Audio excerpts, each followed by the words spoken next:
Global Typhoon, Chairman TV. Weather update. Helping homeless people. Please subscribe.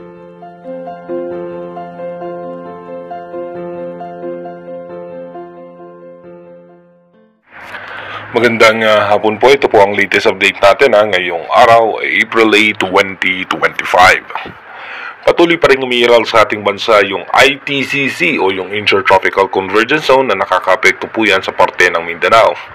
Habang yung easterlies naman, apektado po niyan ang halos sa malaking bahagi ng Luzon, Visayas at maging dito nga sa parte ng Palawan. Asahan nga po natin yung maalinsangang panahon dahil nga po sa daladalang init nitong easterlies. At ayon naman po sa ating advanced weather forecast ng European Center, may monitor nga tayo na posibleng low pressure area o sama ng panahon sa parte naman po ng dulong bahagi ng Mindanao.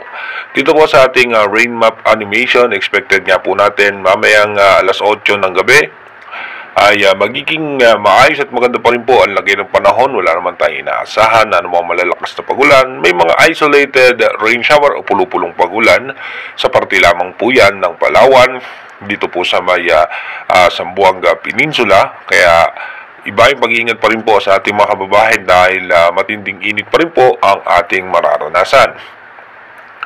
Dito naman po sa ating advanced weather forecast ng European Center, bukas nga po, so expected na natin April 9, maayos at maganda pa rin po ang lagay ng panahon. By April 10 and April 11, tuloy-tuloy pa rin po na easterlies ang makakaapekto sa ating bansa. Magkakaroon man ng sama ng panahon, pero nasa labas po yan ng Philippine Area of Responsibility at patungo po yan sa parte po ng karagatan ng Japan.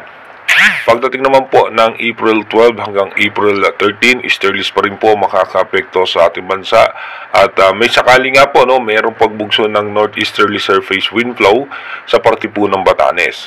Pagdating po ng April 14 hanggang 15, so asahan nga po natin, easterlies pa rin na nakakaapekto sa ating bansa. At pagdating po ng April 16 and 17, may init at maalinsangan pa rin po ang lagay ng panahon. Wala pa rin naman po tayong naasahan na tuloy-tuloy na posibleng pagulan. Pagdating naman po ng April 18 hanggang April 19, asahan natin mainit at maalinsangan pa rin po ang lagay ng panahon.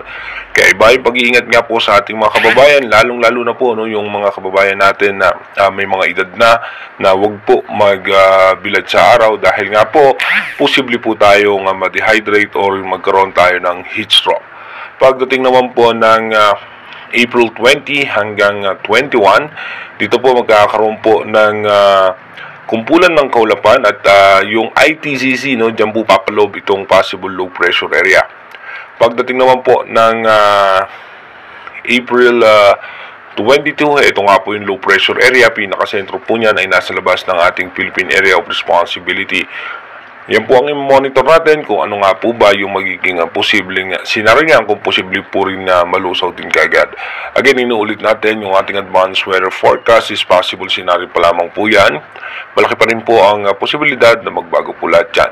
Kaya manatili tayo tumutok sa ating advanced weather forecast para malaman natin yung mga posibleng sama ng panahon na makakaapekto sa ating bansa. Mag-iingat po tayo palagi. God bless po sa ating lahat.